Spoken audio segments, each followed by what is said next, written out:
Are you listening? Damn.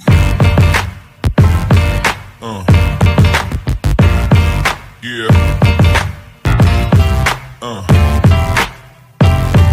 Yeah. Another episode of Trash Talk. I'm TJ O'Connor. With me, as always, Damian the Wolverine Hill. Trash Talk is joined tonight by Aaron Kalahar, who's grit and ready to compete this Saturday on Valhalla Combat Sports. But first, sponsors of the show: Valhalla Combat Sports Incorporated, Ink Shrinks Tattoo, Origin Wellness CBD, Spartan Martial Arts, The Striking Institute, James Clark, Sports Psychology and Hypnosis Therapy, The Fighters, and my mom. Aaron, thanks for joining us. How you doing today? Wunderbar, sir. Yeah, well, that's good to hear. And for the fans that are joining us and that might not know too much about yourself, could you give us a little bit of a rundown on your background, how many fights you've had, and how long you've been training? Well, I'm 29. I'll be 30 in September. And I guess training is, I've had about 6 months of like focus training, and I've had one match previously with Matthias. And beyond that, I just play a lot of rec sports, and I'm into like kind of ultra distance challenges like that, and just doing really weird athletic ventures. That's about it, though. 6 months of training is, in the past 4 years, that's about as much as I've had. Right before I fought Matthias, and in between that fight and now. Okay, so you've been more so leading up to that fight, you only were kind of dabbling in it, and then now that you have this one, you kind of actually took the time to focus a little bit more. Is that what you were saying? Yes, sir. I mean, before I played I played rugby all 4 years in high school, and then 2 years for the St. Cloud Bottom Feeders, and I got rocked a lot playing that. Obviously, it was men's league, and I was about the same weight then as I am now, so I wasn't a big dude, and so I had to change up sports. I wanted to be really aggressive, but at that time, I didn't really know about fighting, and I think I had tried it with a couple friends of mine, and it wasn't that interesting. It didn't seem that technical to me, and I wanted to play a sport where there was kind of like sense of athleticism, and my brain just didn't see it as that. So I played a lot of like a rec volleyball and flag football and like tennis and basketball and stuff like that. And I just like to play really rough though. So eventually I got older and I was like, I'm kind of bored of these sports. I mean, I'm not saying because I was good or surpassed the level that I needed to be, but I was like, this could be interesting. And I'm almost 30, so why not start fighting, right?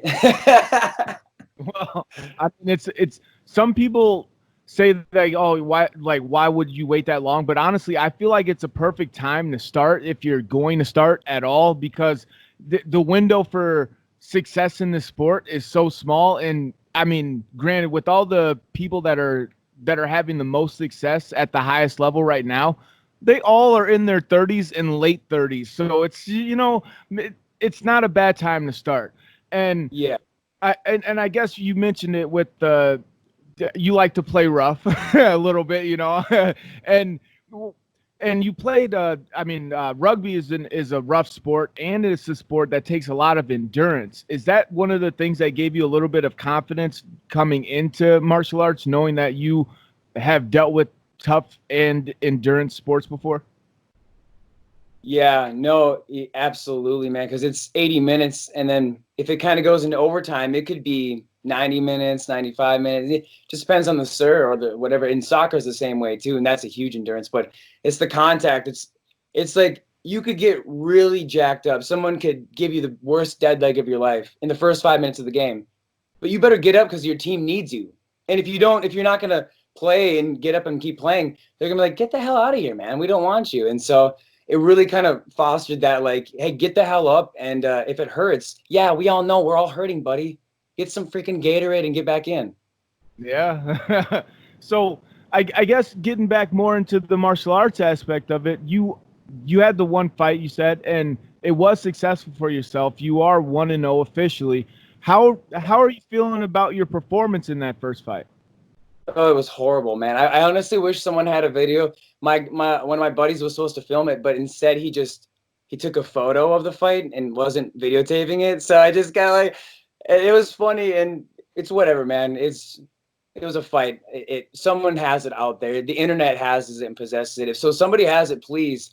I'd like to laugh at myself because I'm telling you, man, from what I hear, it was not very good. But for some reason, luckily Matthias got hurt, or otherwise it would have been interesting finishing the rest of the second round and then going into the third, because we were both just gassed. It was just embarrassing on my part, at least. Yeah. So being able to use that performance, and like you said, you're being your biggest critic right now. And that tends to be a very good thing. It allows you to focus on what you can change and grow with that aspect. Knowing what you've had and experience and what you felt in there, what changes have you made? Not any game plans or anything like that, but what changes have you made to your training to try to be more focused and be prepared to push a stronger pace this time? Well, honestly, first I just had to go through, because I've gone through quite a bit of things, and the Arrowhead 135 was a big challenge for me. And then I went through basic training, and then I went through a lot of really intense things. But for some reason, before the fight, I was just so confident all the way up until I got there. And then it hit me like a ton of bricks, and I just had this adrenaline dump. And it was unlike anything I'd ever experienced. And I was like, well, I can't get up right now. And it was just such a neurological suppressor. And as my people were very encouraging and helpful, and thank goodness for Jim for rearranging some stuff, but because I literally couldn't move. But having that experience now, having that feeling, a lot of visualization and visualizing, because obviously you were there for my first fight, brother. So you saw a lot of it, and so I actually visualize you, man, and I say, "Are you ready? Are you ready? Fight!" And then I kind of step forward and okay, what would that look like? What would that feel like? And simulate that over and over. So the anxiety just kind of dampens, because I honestly, truly think my anxiety was the only thing that stopped me from putting on an interesting performance, because I'm not a fighter.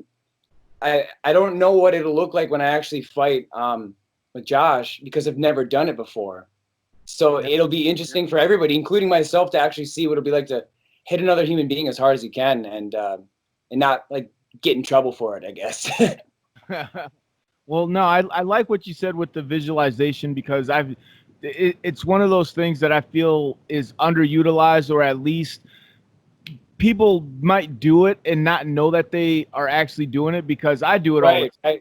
Thinking about the fight and thinking about getting the knockout, thinking about the bitch. You're doing, though, you're visualizing it. But yeah, exactly. Thinking about all of that stuff, and whether you know it consciously or subconsciously, it's beneficial. And when you are able to do it consciously and know and be able to break it down even more, I feel like it's even more beneficial for yourself, because you're doing it and you can pick it apart. So I respect the fact that you're doing that, and when it comes to getting these fights and things like that, and you not having too much of a martial arts background, I know Adam Castor is one of those guys that has spoke out to me.